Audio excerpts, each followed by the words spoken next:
This is an advertisement by BetterHelp. January arrives with a sense of expectation and change. But real change is rarely loud or dramatic. It's noticing what no longer needs to be there. Thoughts you keep turning over even when they're not helping. And when you live with those long enough, they can start to feel normal until you pause and see them more clearly. That's where perspective helps. Not fixing yourself, just creating space to understand what's been weighing you down. Therapy can offer that space, a clearer view of your own patterns and what's worth holding on to. BetterHelp makes starting straightforward. You answer a few questions and they match you with a qualified therapist. If it doesn't feel right, you can switch at any time. Whether you're into New Year's resolutions or not, working to better yourself is something everyone should do. And you don't even need to bulldoze your life to do it. Simply use BetterHelp. BetterHelp makes it easy to get matched online with a qualified therapist. Sign up and get 10% off at betterhelp.com/restishistory. That's betterhelp.com/restishistory.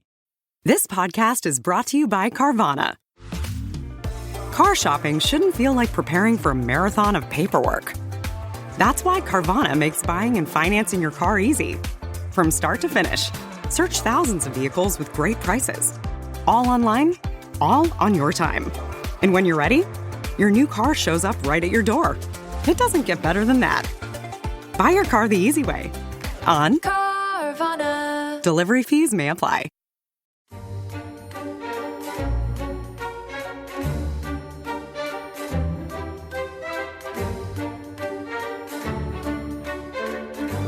If we measured success by longevity, then Dinosaurs must rank as the #1 success story in the history of land life. Not only did dinosaurs exercise an airtight monopoly as large land animals, they kept their commanding position for an extraordinary span of time, 130 million years. Our own human species is no more than 100,000 years old. True, the dinosaurs are extinct, but we ought to be careful in judging them inferior to our own kind. Who can say that the human system will last another 1,000 years, let alone 100 million? Now that was the American paleontologist Robert T. Bakker, a man of whom Tom Holland knows a great deal, because Tom, you are a massive dinosaur enthusiast, aren't you? You were interested in dinosaurs before you were interested in history, so dinosaurs is actually your real interest, is that right? Yeah, dinosaurs is my #1 passion, like lots of children. It was kind of my introduction to a world that was unlike the contemporary. So I would always kind of go up the lane behind a house and there'd be sheep or something, and I'd wish that there were tyrannosaurs or triceratops or whatever. And I think that the kind of the glamour and the terror and the dread of the Mesozoic world is what kind of set me then up for the glamour and the dread and the terror of the Roman world. I kind of moved seamlessly along from saurian apex predators to the Roman army as a kind of apex predator. And I must say that it's great on a history podcast. We've been doing a lot of contemporary history recently, so it's absolutely brilliant. Yeah, to be going back millions and millions of years. Although we should point out, we're not doing that, are we? This is not about dinosaurs. Well, it's about dinosaurs in history, I suppose, isn't it? Yes, it's about historical. We're not suddenly turning into a paleontology podcast. This is about the process by which people came to realise that dinosaurs had existed and the role that they've played in the imagination since their discovery, which I think is a completely fascinating topic. It's a brilliant topic. So let's we had quite a few questions to kick off with. So a good one from Drop Dead Gormless Steve.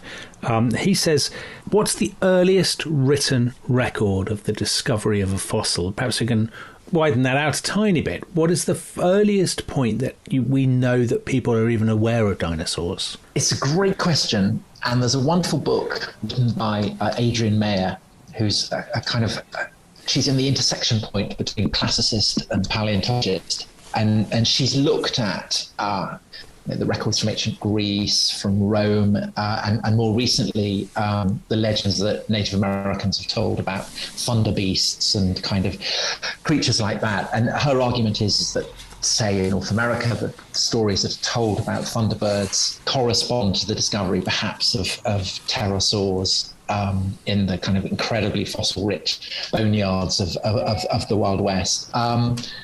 I think that in a way, the best problem is that lots of the bones that the Greeks and the Romans talk about are not dinosaurs, because the Mediterranean does not play host to dinosaur-bearing fossil beds. But I think my favorite thesis that she has actually does relate to dinosaurs, and it also relates to Herodotus, who is my great hero as historian who I've translated. So I was particularly thrilled by Adrian Mayer's thesis on this, which is that Herodotus reports that in a kind of distant land, there's mountains and deserts, and there are creatures called griffins that lay on eggs. And Adrian Mayer's argument is that this is literally a Chinese whisper, because this is, she says, perhaps a kind of garbled traveler's report from the Gobi Desert in Mongolia, just north of China, of the discovery of what in effect is a dinosaur called Protoceratops, which is a beaked dinosaur. So you think of Triceratops, this is a Triceratops without any horns. And its eggs are kind of scattered all around, just waiting to be found. These were the first ever fossilized dinosaur eggs that anyone discovered in the 1920s. And so she says perhaps this legend of the griffin is a kind of report about the fossils of the skulls of Protoceratops weathering out of rock or whatever. It's a wonderful, I mean, it's kind of unprovable, but it is a kind of great idea. That then raises a big question there, an obvious question, which I'm sure listeners will have thought of. What about dragons? I mean, dragons are a brilliant subject in and of themselves, but is there quite a few listeners asked about this on Twitter? Are dragons basically some sort of weird memory of dinosaurs, not called John? And many others, say our notes, asked about dinosaurs and dragons. What do you think? I don't want to go too deeply into dragons, because I think we're going to do an episode specifically on them. But there is, so for instance, there is a report of a Roman who travels to what's now the Lebanon. And this is where Perseus, with the Gorgon's head, is supposed to have turned the sea monster that was about to devour Andromeda into stone. And he brings back what is thought and claimed to be this petrified monster that's risen up from the sea. And that is pretty clearly assume that is some fossilized beast. It's being brought back and it's being associated with dragons or sea monsters or whatever. I mean, I guess so, perhaps. I mean, you know, there are, I think it's telling that the dragon is particularly associated with China, and China has incredibly rich fossil-bearing rocks. So yes, probably. Actually, interestingly, the first known attempt to model something based on a fossil that we know is a statue of a dragon. It's in an Austrian town called Klagenfurt. Brilliant name. And there was supposedly a dragon there that was kind of preying on virgins and eating cattle and doing all the kind of stuff that a dragon does. And a brave knight comes along and kills it. And the dragon to this day is on the coat of arms of Klagenfurt. And they, I think in the 16th century, I think it was, they commissioned a statue of it. They had found what they thought was the skull of the dragon in a cave. And so the head of the dragon on this sculpture in Klagenfurt corresponds to the contours of this skull that was found. The only problem is that it's not a dinosaur skull. It's actually a skull of a woolly rhinoceros. Oh. And that was only discovered later. So that reminds me of a story that I read in a brilliant essay written by a leading historian in The Guardian, I think it was, of all newspapers, about 5 or 6 years ago. The historian was you, and you were talking about Tiberius. Oh. Well, don't pretend to be surprised, because you emailed it to me yesterday. This, by the way, is how Tom Holland behaves. When he goes on holiday to Greece, where he now is, he spends his time emailing me his own old essays. So Tiberius. Normal behavior. Tiberius came across a tooth, or was sent a tooth after an earthquake. Is that right? Something like this? That's right. In what's now Turkey. And it's you can tell it. You've read my essay. I'm not going to read your essay for you. That would be absolutely shaming. So there's an earthquake. Pliny the Elder says it's the worst earthquake in human memory. And Tiberius has a tooth, and he gets a mathematician, is that right, to build a statue based on the tooth. Kind of work, and it's absolutely huge. And the tooth is probably a mastodon. How do you know? How does anyone know? Prehistoric elephant, because there were a lot of prehistoric elephants there. And actually, an interesting example of... so they assumed that this tooth was human. I mean, it couldn't have been human because obviously they weren't giant humans. Right. But on the neighbouring island of Samos, just across from the Aegean coast, the Asian Aegean coast, so one of the Greek islands, they found all kinds of bones, and they worked out that these were elephant bones. And so they said that these were elephants that had been brought by Dionysus when he came with a giant army from India to conquer Greece. So as far as I know, that is the earliest correct identification of a prehistoric fossil, and its identification with the kind of animal that it really was. Yeah. So obviously the woolly rhinoceros skull at Klagenfurt, they got it completely wrong because it wasn't a dragon. Yeah. But in Samos, they got it right. This kind of ancient Greek story about elephants coming from India. Yeah, they did get it right. And then obviously a moment that will excite you, the coming of Christianity. There are no dinosaurs in the Bible. There are no dinosaurs in the kind of There's a beast called Behemoth. Right. It sounds a bit like a kind of a brachiosaur or something. It's a colossal land animal that makes the earth shake.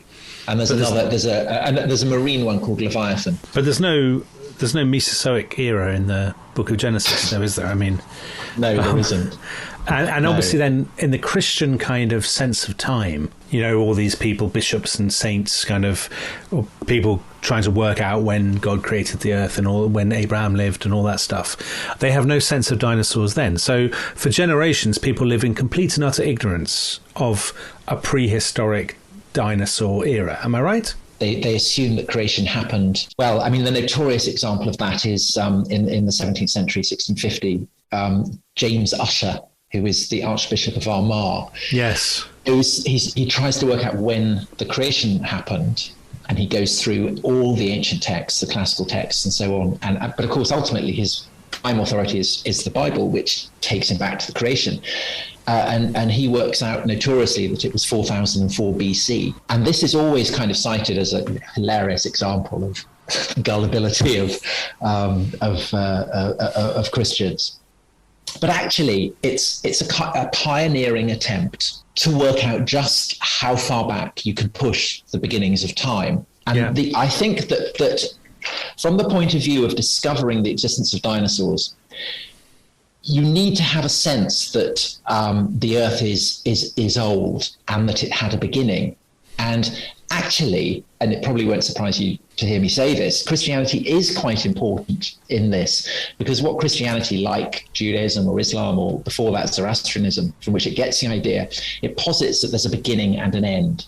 Yeah. And so time, rather than being cyclical, it starts. That origin point just gets pushed back further and further and further. And I think it's telling that the people who do that are themselves kind of Christian priests, of whom the most interesting is a guy who we've already come across. Yes. And he came. I mentioned him in the French Revolution episode because he's the guy who ate the heart of Louis XIV. So he's William Buckland. Yeah, William Buckland. So William Buckland was operating just down the road from where I am now, because I'm in Chipping Norton, and there's stuff about him in Churchill, the next village just down the road. So he's a clergyman, isn't he? He's professor of geology at Oxford University. And he ends up dean at Westminster. I mean, he's an extraordinary figure. And so he's basically the founding father of dinosaur studies, am I right? He coins the word megalosaurus. He comes up with that word. Yes, so great lizard. He does, and megalosaurus is the first creature to get a kind of proper scientific Linnaean name. So the means of defining living organisms coined by the Swedish naturalist Carl Linnaeus. Yeah. But there's a brilliant complication to the story. So the megalosaur bones are found in the Stonesfield quarries, where lots of the stone for the Cotswolds cottages that you love come from. Actually, a thigh bone of a megalosaur was found there back in the 17th century, and it was given to a guy called Robert Plott, who was, I think, professor of chemistry. He was the founder of the Ashmolean Museum in Oxford, and he studies it and works out that it's what it is, and he has no idea what it could be. So he thinks, is it a Roman war elephant? Does it come from a giant, one of the biblical giants? And he can't really work it out. Anyway, that vanishes, but somebody makes a drawing of it. And midway through the 18th century, another guy comes across this drawing, and he looks at it, and he thinks it looks like a scrotum. Oh. And so he gives it the Linnaean name Scrotum Humanum. And under the universally accepted laws of scientific nomenclature, it's the first name that has to apply. So Megalosaurus is actually not. It should probably be known as Scrotum Humanum. That's the first dinosaur. Which is a brilliant story. That's a terrible indignity for that dinosaur, isn't it? And for dinosaurs in general. It really is. I think paleontologists agree that they're not going to run with that. So Buckland kind of identifies it as this giant ancient reptile. I think in 1822 it gets he publicly presents it in 1824. Meanwhile, there's another guy, crucial guy, a doctor called Gideon Mantell. This is the fellow in Sussex. Yeah. And again in 1822, he's paying a visit. His wife goes off to a quarry and she discovers this tooth, which Mantell, with the help of the great French anatomist Georges Cuvier, identifies as belonging to an iguana. Perhaps it looks like an iguana, kind of the lizards. Hence iguanodon. Yeah, so tooth of an iguana. Over the course of the succeeding years, Mantell discovers kind of more and more bits of iguanodon. He discovers the bones of another giant ancient creature that he calls Hylaeosaurus. So there are these three land-based monsters: Megalosaurus, Hylaeosaurus, Iguanodon, and nobody's quite sure what they are until in 1842, probably the greatest and the most unpleasant scientific figure in Victorian Britain. The most unpleasant. That's harsh. He's a horrible man. He's a guy called Richard Owen. He's a great man. I mean, he founds the Natural History Museum and he coins the word dinosauria. Yeah. So terrible lizards. Yeah. But he's an awful man, and he gets into a terrible feud with poor Mantell and basically drives him to an early grave. So Richard Owen refuses to allow Mantell kind of any credit for what he's doing. He mocks his conclusions. He brands him a fraud. He drives Mantell basically to bankruptcy. Mantell's wife leaves him. His son runs away to Australia. Mantell, he ultimate indignity. He has to move he gets so poor that he has to move from Sussex to Clapham Common. Oh, that is Clapham Common, he gets entangled in the reins of a runaway cab, gets dragged along the street. He gets scoliosis, and he ends up taking an opium overdose to control the pain and dying. Well, and this is all the fault of the bloke who founded the Natural History Museum. That seems a bit... The worst thing is that Richard Owen then takes his body and keeps his skeleton in a jar. Okay, that's pretty weird. His twisted, he's got the scoliosis, so his spine is twisted. Yeah. So poor Gideon Mantell, being persecuted to death by Richard Owen, ends up in a jar. And then I think they threw it out in the 60s because it was surplus to requirements. So this poor man. I can think of it. Wow, that's given me a whole new way of thinking about my enemies and the punishments I will visit upon them one day. Well, so Owen kind of got his punishment because he got in a massive bust up with Darwin, and opposed Darwin. So he ended up kind of on the losing side. But, I mean, he was a huge thing. And actually, there was always a large statue of Richard Owen in the Natural History Museum, which then got moved and replaced with one of Darwin. So, in a sense, the ghost of Gideon Mantell was laughing. I mean, he would have enjoyed that. But the other thing that Richard Owen does is he teams up with a guy called Benjamin Waterhouse Hawkins, who is a sculptor, in the wake of the Great Exhibition. And the Great Exhibition, the Crystal Palace, gets moved to South London. And as part of that, they think that they're going to have a kind of a prehistoric diorama. And so they start building models of these dinosaurs that Owen has just named. And famously, they get it wrong because Owen has got it wrong. And one of the things that Owen and Mantell had been arguing over was whether, for instance, Megalosaurus and Iguanodon, were they bipedal or were they quadrupeds? Mantell had argued correctly that Iguanodon was bipedal, so still on its hind feet. Owen said, no, they're kind of massive, squat, tank-like creatures, and so that's how they are built. So if you go to Crystal Palace today, you look at them, I mean, they're absolutely fabulous. If you haven't been to them, you're in South London, do go and see them. They're really wonderful. So they're the kind of the very first dinosaur theme park, but Owen has got them very, very badly wrong.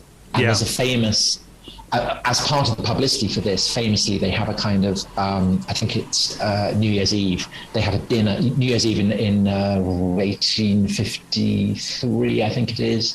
They have a dinner inside the Iguanodon as a kind of publicity thing. And Tom, why is this all happening in Britain? Or are similar things happening somewhere else? Is it that Britain is more... I don't know. There are other countries, France, for example, or Germany, or becomes Germany later on, are very scientifically advanced. Why aren't they making similar strides? It's really interesting. So people are discovering them. So, for instance, people are finding pterosaurs. So that's flying reptiles from the Mesozoic, say in German quarries, but they're not putting.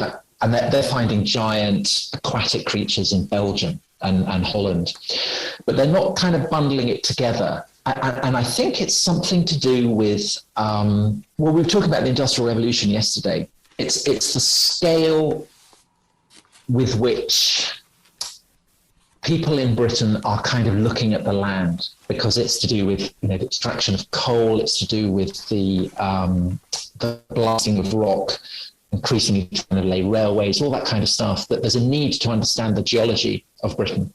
And so therefore, when you're looking at the geology, inevitably you're starting to find all these fossils. Yeah. And there's just a kind of curiosity about it that enable and a kind of range of kind of mingled amateurs and men of science who kind of just put it together.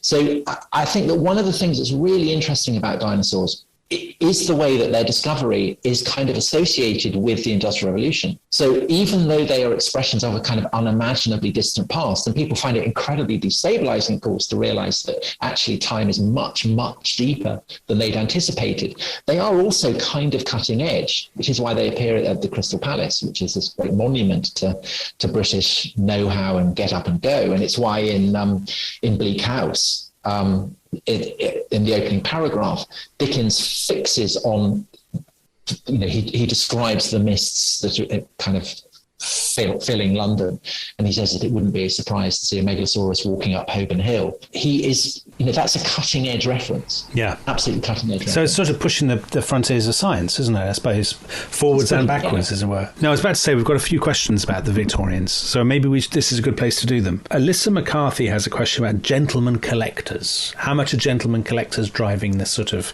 the progress in paleontology?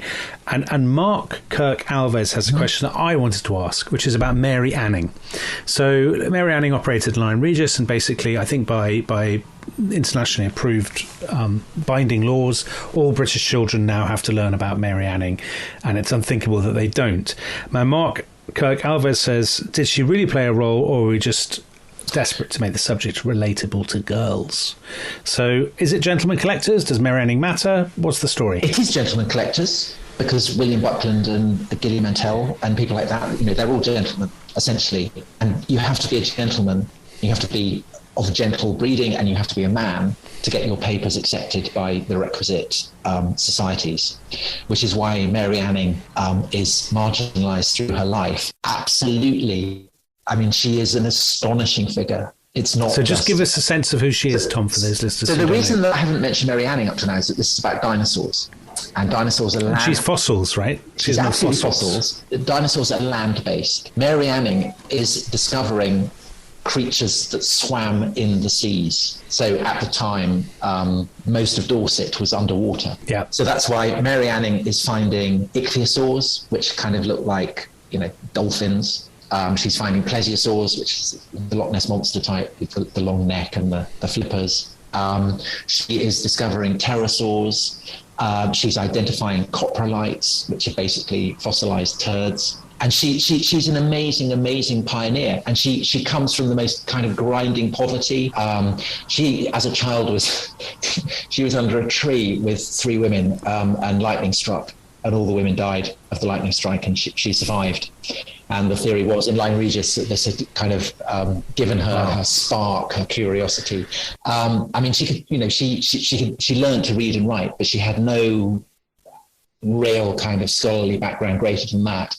And yet she achieves this kind of revolution in the understanding of the past. The scale of her discoveries and her ability to understand what it is that she's finding is amazing. And they kind of get the gentlemen scholars are like jackals feeding on her kills, and she doesn't really get any of it. There's one hero in this, which is a guy called Henry de la Biche, who is an illustrator who illustrates what is effectively the very first illustration of a prehistoric landscape.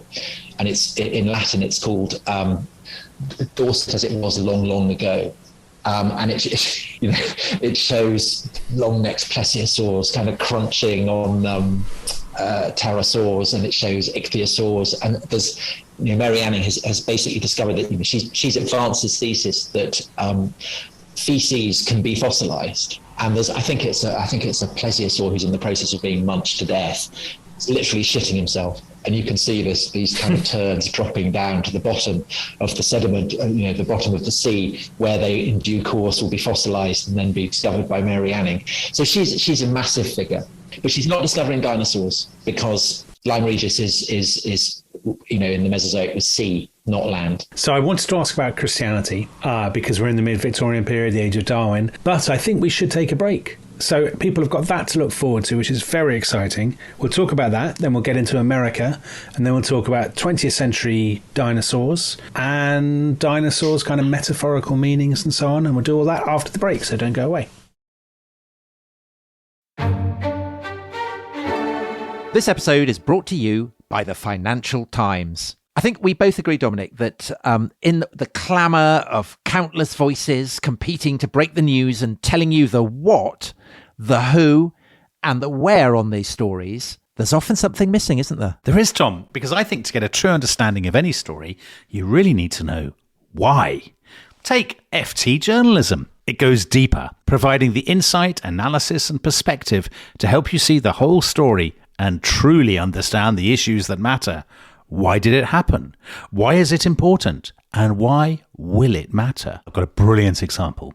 So they had an article recently, a fascinating article about why populism became popular. And this Financial Times article absolutely delved into that. It was so interesting. And does it nail it? Yeah, it nailed it. Absolutely nailed it. And it really made me look at populism in a new light. Well, if you're interested in the why, we have good news. Yes, listeners to The Rest is History can save more than 40% on an annual digital subscription to the Financial Times by visiting ft.com/history. For the why, Financial Times. This episode is brought to you by Rocket Money. Tom, we often talk about how to organise our finances. I'm very conscious that I'm paying for a lot of mad subscriptions. And there's one thing that we've talked about often on this show. It's the thing that we probably hate more than any other, and it's a hidden fee. I would love to get my finances under control. There are all these things piling up on our bank statements, and I think I need to fix this problem. I need to sort this out and to stop this. I mean, my finances are so chaotic that I need this app. So I'll tell you what it is. It's called Rocket Money. It's a personal finance app that helps find and cancel your unwanted subscriptions. It monitors your spending and it helps to lower your bills so that you can grow your savings. With Rocket Money, you can track all of your subscriptions and you can easily cancel within the app with just a few taps, saving you time, avoiding charges. And you can also set budgets and goals and get personalized insights and regular reports to track how you're doing. They will even send you real-time alerts for large transactions, upcoming bills, refunds, and even low balances. So let Rocket Money help you reach your financial goals faster. Join at rocketmoney.com/ishistory. That's rocketmoney.com/ishistory. rocketmoney.com/ishistory.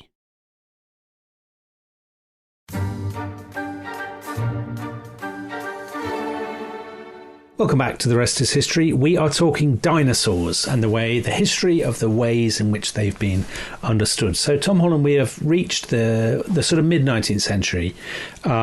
There have been tremendous breakthroughs in the understanding of dinosaurs, the coining of the word dinosaur, for example, the exhibition of kind of recreations of dinosaurs and so on. So the big question is, how does this affect what is a very, God-fearing age? This is the age of Darwinism, obviously, but it's also an age of tremendous sort of interest in Christianity, tremendous debate and so on. Do dinosaurs break people's faith, or do people fit them into the Christian story? What do they do? I don't think dinosaurs per se particularly affect people. I mean, Buckland, as I said, he becomes the Dean of Westminster. It's how dinosaurs fit into Darwinism really starts to shake people's faith. Because, of course, the idea that dinosaurs are, which is still there in the way that we use dinosaur as a kind of a pejorative to this day, this idea that there were these ancient monsters and then they kind of became superseded because they were kind of run out of town by evolutionary forces, which kind of beds in pretty quickly, because the uptick in the discovery of dinosaurs, particularly in America, coincides with the explosion of kind of Darwinism. And it's that really that unsettles people. So I'll give you an example of a man whose faith does get very radically affected by it, but it's the interplay between his discovery of dinosaurs with Darwinism. And this is a guy called Edwin Drinker Cope, who was a Quaker from Pennsylvania, Right. who's brought up with a kind of literal belief in Genesis and the flood and all that kind of stuff. But he's also obsessed by natural history. And as the Western frontier is being pushed ever further towards the Pacific, so he goes in its wake. So along with all the buffalo hunters and the prospectors and all those kind of people, Cope is riding out into the Wild West looking for dinosaurs. And he's out there in 1877 in the Bighorn Mountains when Custer gets wiped out. And it doesn't stop him from, he's dodging the Sioux war bands and so on. And he ends up having these terrible nightmares in which dinosaurs kind of appear and jostle him and trample him down. And I think that's kind of expressive of this anxiety he has about whether evolution, which he's coming to accept, can be squared with a belief in a kind of loving God. And it imposes ever greater strains on him. And he ends up, essentially, he leaves the Society of Friends. He gives up his Quaker faith. And he actually kind of becomes a racist, because the only way that he can justify believing in the benefits of God is if he argues basically that every human, every living organism has a kind of endpoint that has been defined by God. And so all species are kind of inexorably moving towards it. And if that's the case, then that must be true of human beings. And therefore, people like him must be further up the evolutionary train than people who don't know about evolution. So he becomes kind of scientific racist, basically. He becomes a scientific racist despite himself. I mean, he doesn't want, he kind of abandons his belief that all, this Quaker conviction that all human beings have a kind of fundamental dignity. He ends up losing it. But Cope is also famous for what is one of those notorious rivalries in science, which he has with another American scientist, a man called Charles Othniel Marsh. And he's also going out. He's untroubled by Darwinism. And he discovers what is one of the classic proofs of it, the evolution of the horse. But Marsh also discovers an enormous number of dinosaurs. So between them, they're discovering loads of the classics, kind of, all the long-necked ones, the sauropods, Triceratops, all these kind of ones. Because it turns out, and I think that this is a kind of wonderful way in which dinosaurs provide a brilliant metaphor for 19th and 20th century history, but as industrial supremacy is leaching from Britain to the United States, so also does the lead in paleontology, because it turns out that in the West, these lands that are being opened up by the army there are enormous numbers of dinosaurs, and you can dig them up. Now, why is that? What is it? Something to do with the soil, or what's the story? It's to do with the geology. It's to do with the fact that there aren't kind of picturesque villages everywhere, so you can figure out whatever you find.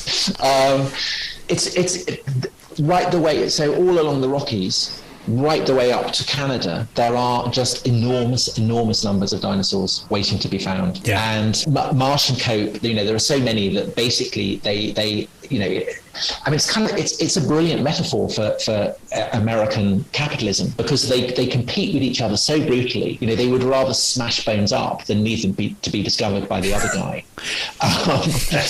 And they end up both of them basically bankrupt. A monopolist moves in and buys up all their stuff, and that monopolist is Andrew Carnegie. Yeah, you couldn't make that up, could you? I mean, it's just a perfect metaphor.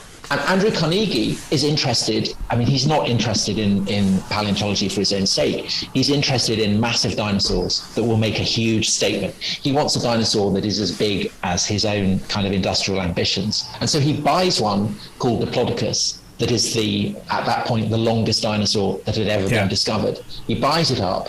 He names it after himself. Why do you say Diplodocus and not Diplodocus? I don't know. I just always have. Okay.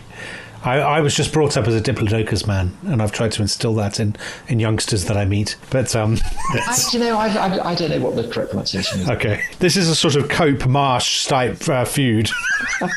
So, and then what Carnegie does is he makes casts of it, and he sends it first of all to London. So that's the one that was in the Natural History Museum for a long time. Yeah, which we all remember, yeah. But he does other casts and he sends it round. So it's a kind of wonderful illustration of the way, and Carnegie himself was from Scotland originally. So it's just the industry is passing from the old world to the new, and the new is now starting to export it back to the old. It's kind of perfect illustration of it. Is that at this point, the idea of dinosaurs as slow, lumbering, dumb, hopeless creatures that have gone extinct because they've been wiped out by mammals hasn't kicked in yet.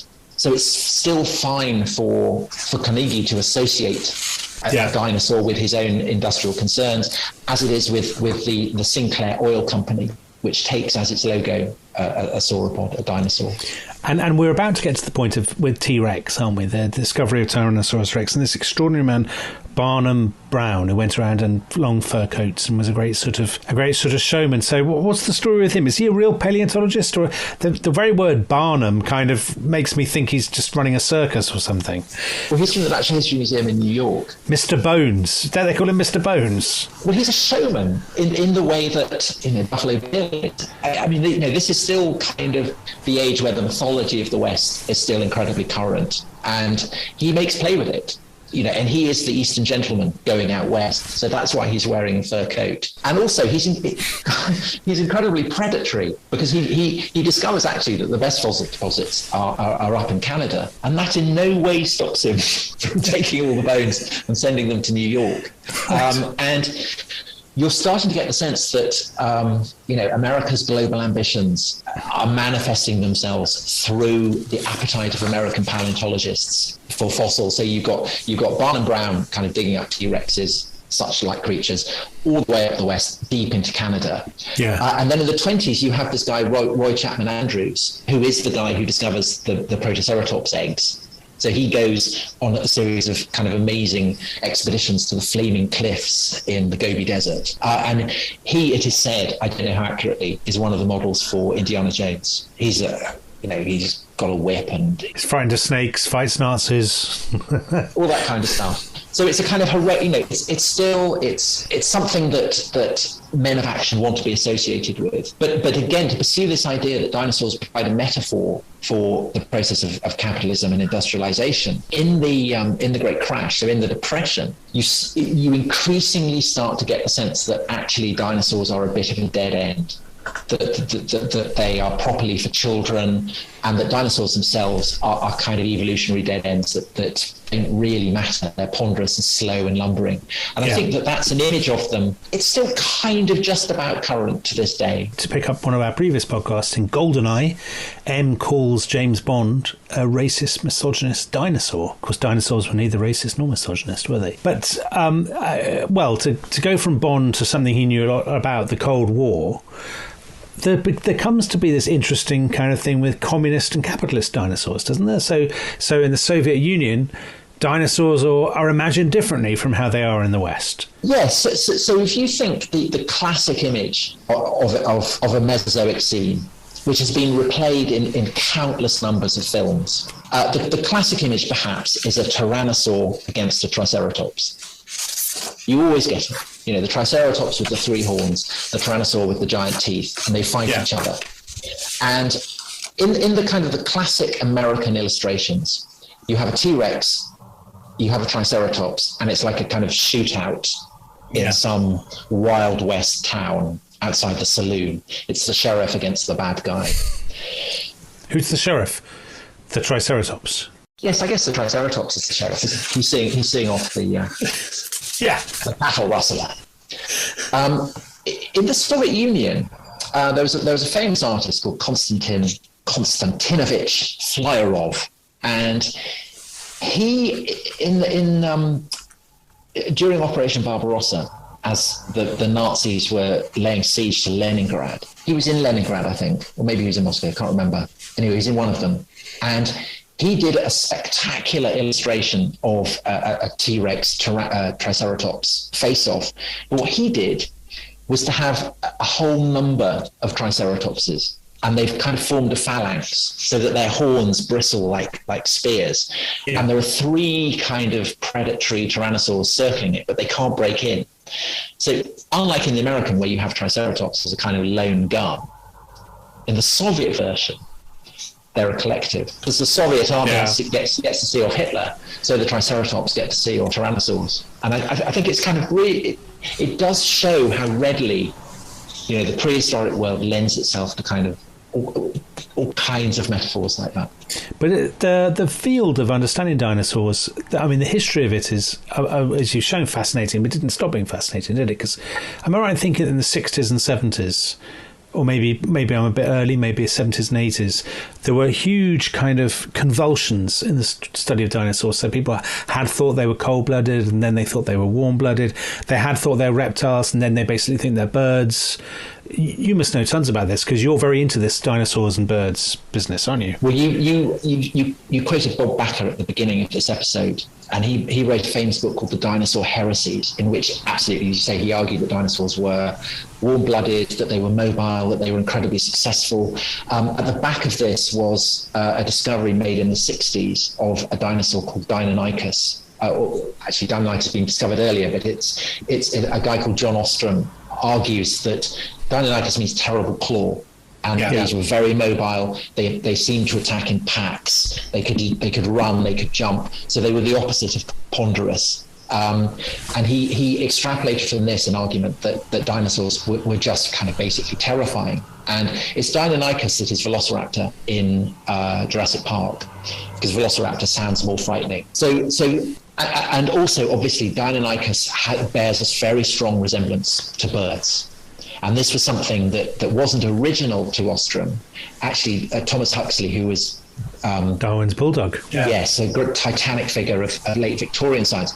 He had argued that the birds were basically dinosaurs, but that was an argument that got parked, but it gets revived in the 60s. And essentially now people would say, so that Backer passage, he says dinosaurs are extinct. I think most people now, most scientists, and I speak completely as a non-scientist, would say that dinosaurs aren't extinct because birds are dinosaurs, so they're still around. Right. So all the old stuff about the death of the dinosaurs is overheated. And so that is the other thing that happened, was that the great mystery for a century and more was what happened to the dinosaurs. Where did they go? Why did they become extinct? And so you had all, the Gary Larson, the famous Gary Larson cartoon, terrible news guys. We're complete, we've got brains the size of a walnut and there are loads of mammals taking over. Yeah. That was basically why people thought that they were kind of hopeless and a dead end. But it was in the 80s, so in 81, a brother and father team of geologists, Alvarez, père et fils, identify this kind of strain in the sediment at the end of the Cretaceous period when the dinosaurs go extinct, of iridium, which seemed to imply that there'd been a kind of an asteroid hit. And they argued that this perhaps was what had killed the dinosaurs. And this was a theory that got kind of stress tested and ultimately, I mean, pretty quickly came to be almost universally accepted. And the impact point got discovered. It's in Mexico. And essentially, the dinosaurs went extinct due to bad luck. But they didn't go extinct if they're still around. Okay, so the non-avian dinosaurs went extinct due to bad luck. So you have this combination of the realization that dinosaurs have been mobile, lots of them perhaps have been warm-blooded, that they were basically birds, combined with this sense that the fact they'd gone extinct wasn't really their fault, all of which fused just in time for Spielberg's film Jurassic Park. So Michael Crichton's novel, which predates it, obviously. A seismically important film because it portrayed dinosaurs in a way that was as true to how the kind of cutting edge understanding of paleontology as was possible. So they move in herds, they are clever, they're ingenious. But they're also blooded. If you remember, there's a bit where the children that you always get in a Spielberg film, they're hiding in the kitchen or something. Yeah, very famous. And the Velociraptor blows on the glass and it steams up. So you know that you're doing something very, very frightening. And then they work out how to open the door. And there's kind of another amazing scene where they break into the lab where they've been extracting the DNA. And the kind of computer code is luminous and green, and it kind of spills over the head of the Velociraptor. And again, it's doing what had happened back with the Crystal Palace. It's casting dinosaurs as cutting edge.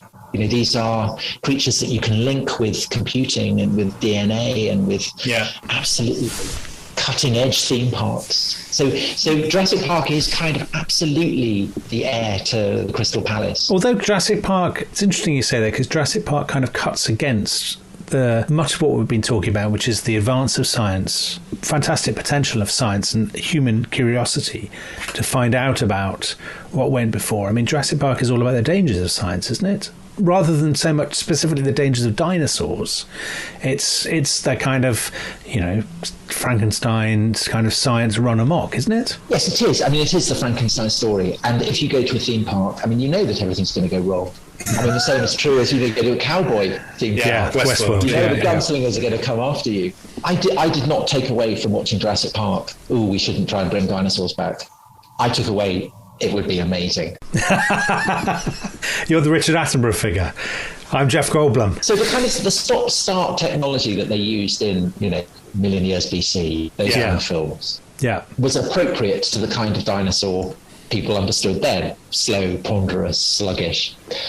The fact that you had CGI and that Jurassic Park was the first film to use CGI to bring dinosaurs to life.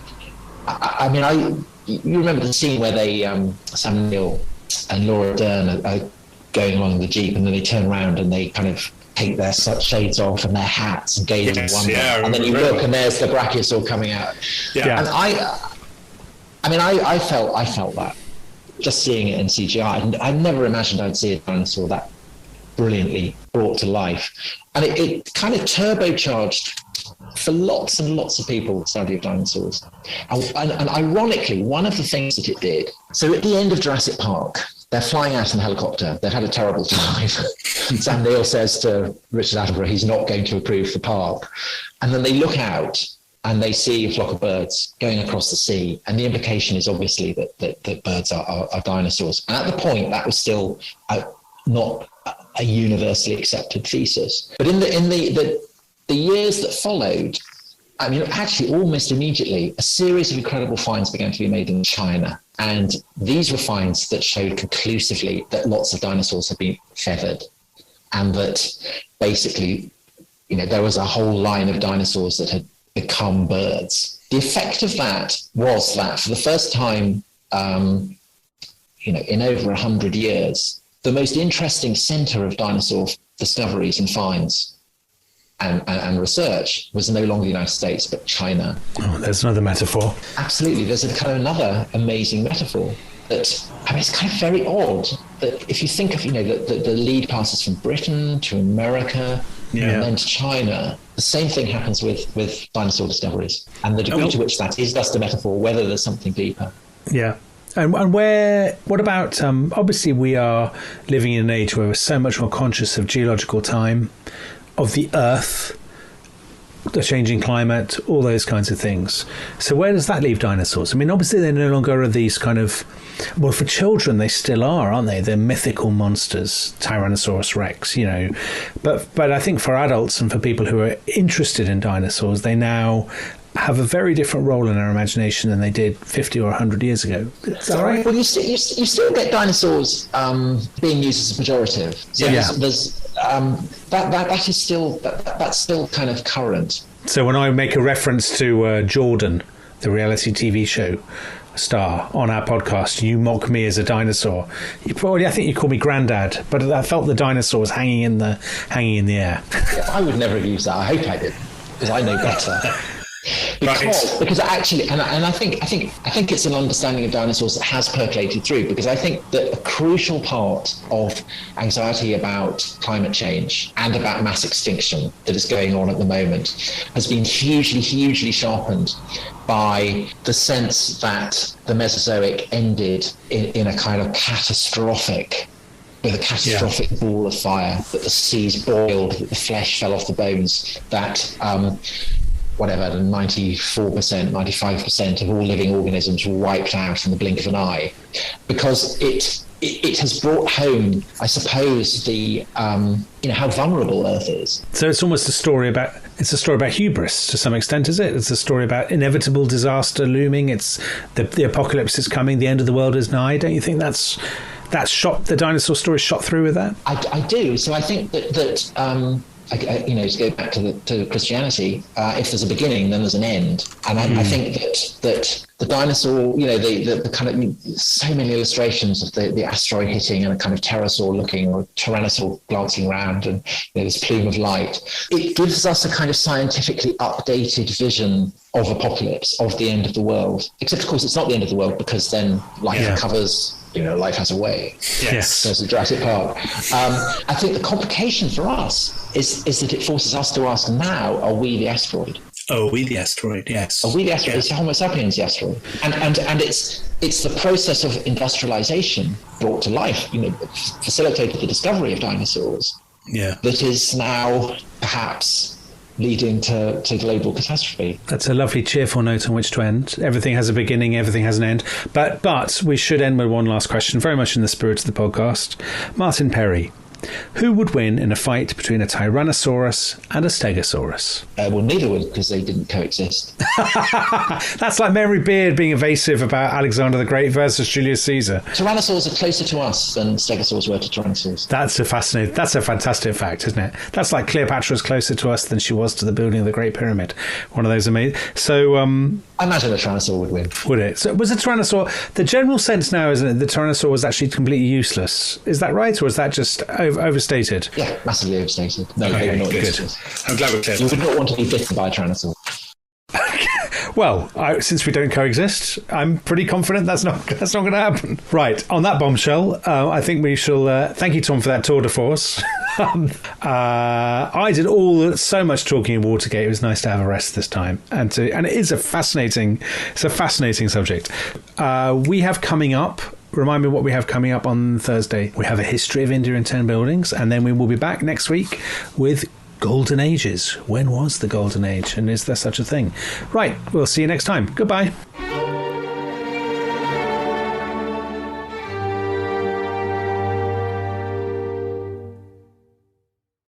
Thanks for listening to The Rest is History. For bonus episodes, early access, ad-free listening, and access to our chat community, please sign up at restishistorypod.com. That's restishistorypod.com.